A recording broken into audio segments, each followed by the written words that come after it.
عدم اعتماد کے لیے. لہذا غیرت مند ہم ہیں اس مٹی اور ریاست کی حقیقی آزادی کے لیے، اس ریاست کو آئین و قانون دلوانے کے لیے، اس کی حکمرانی کے لیے. لہذا ہمیں کوئی سبق نہ سکھائے، ہمیں کوئی قانون نہ سکھائے. مجھے صرف اتنا بتا دے کہ آپ کی ذمہ داری کیا ہے. آپ کی ذمہ داری ان سرحدوں کی حفاظت ہے. ہم نے آپ کو فنڈ ریلیز کیا فینسنگ کے لیے، لیکن یہ ملیٹنٹ کہاں سے آئے؟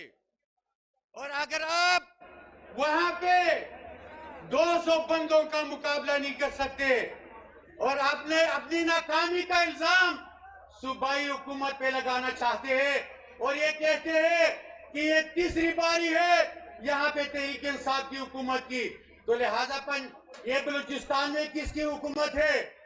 آزادی کے بعد اب تک وہاں پہ آپ کی حکومت ہے، لیکن وہاں پہ نہ سکول محفوظ ہے، نہ وہاں پہ مسجد محفوظ ہے، نہ وہاں پہ بازار محفوظ ہے. لیکن معدنیات کے ٹرکوں کو امن ہے، وہاں پہ پیٹرول کی سمگلنگ کو امن ہے.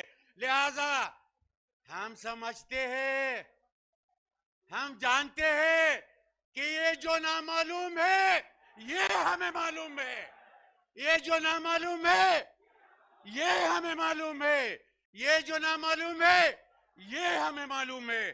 لہذا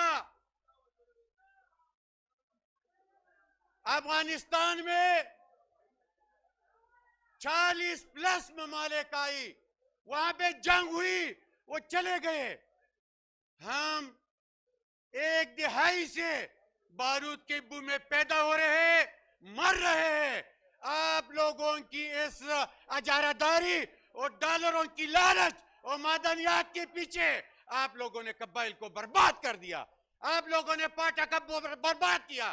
لہذا ہمارا سوال تو بنتا ہے کہ الزام آپ ہم پہ لگاتے ہیں اور ذمہ داری آپ کی ہے.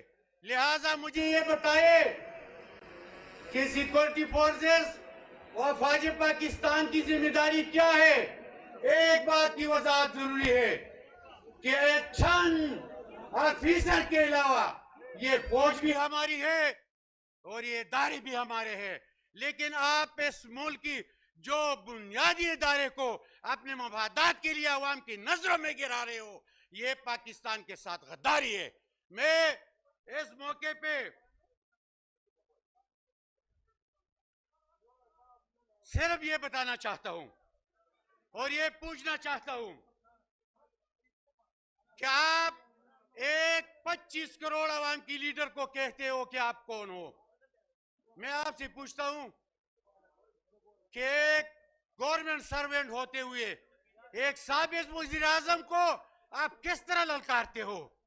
آپ جا کے عوام میں اپنی منصب چھوڑ کے عوام میں جائے، آپ کونسلر بنے، آپ ایم پی اے بنے، آپ ایم این اے بنے، تب آپ کو پتا چل جائے گا کہ عمران کیا ہے.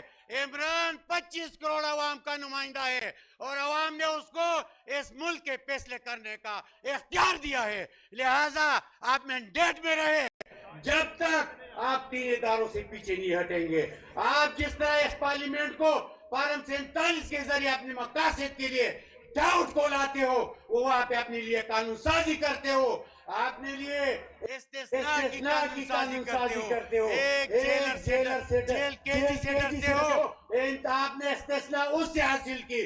لہذا آپ اس پارلیمنٹ کو چھوڑیں کہ وہاں پہ اس ملک کی حقیقی نمائندے بیٹھ کے عوام کی مانگوں کی وہاں پہ ترجمانی کر سکے، وہ قانون سازی کر سکے.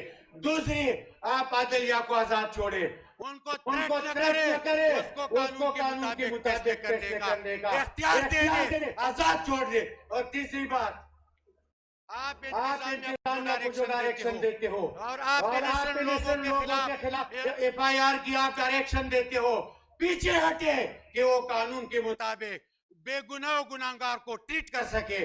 لہٰذا یہ ملک بھی بنے گا، اس میں امن بھی آئے گی اور اس ملک میں جو حقیقی آزادی ہے وہ بھی پائے تکمیل تک پہنچے گی.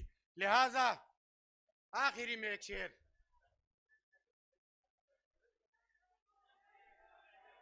ٹول قبائل میں در پدر خور پسر پروتے سر راہکارا کا لوٹی لوٹی میں خیبر پروتے کداغا من می دامن زد پلار نمانم سوکیدار غل دے زنور دغا سوکیدار نمانم